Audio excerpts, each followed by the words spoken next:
இந்த Korean series பார்க்காத ஆளுங்களே இல்லை, அவங்க எல்லாருக்குமே இந்த ஃப்ரை சிக்கன் சாப்பிட்ணுன்னு இருக்கும்.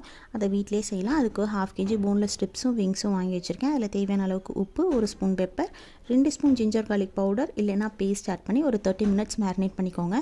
இதை கோட் பண்ணுறதுக்கு 3 ஸ்பூன் மைதாவும் 3 ஸ்பூன் கார்ன்ஃப்ளவரும் கலந்து வச்சுருக்கேன். அதில் நம்ம மேரினேட் பண்ண சிக்கனை கோட் பண்ணி எடுத்து வச்சுக்க போகிறோம். அதுக்கப்புறம் எண்ணெயை சூடு பண்ணிவிட்டு ஒரு 5லேருந்து 6 நிமிஷத்துக்கு இந்த சிக்கனை போட்டு நம்ம டீப் ஃப்ரை பண்ணி எடுக்க போகிறோம். ஃப்ரை பண்ணி எடுத்து ஆற விட்டுருங்க. ஆறினதுக்கப்புறம் மறுபடியும் ஒரு 3 நிமிஷத்துக்கு மீடியம் ஃப்ளேம்லேயே ஃப்ரை பண்ணி எடுத்துக்க போகிறோம்.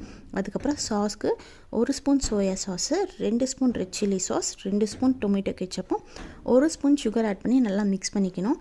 அதுக்கப்புறம் எண்ணெயில் ஒரு 2 ஸ்பூன் எண்ணெயில் இல்லைனா பட்டரில் 10 பல் பூண்டு ஆட் பண்ணி ஃப்ரை பண்ணிவிட்டு அதில் நம்ம மிக்ஸ் பண்ண சாஸ் ஆட் பண்ணி நல்லா மிக்ஸ் பண்ணுங்கள் ஒரு 2 நிமிஷத்துக்கு மீடியம் ஃப்ளேமில்.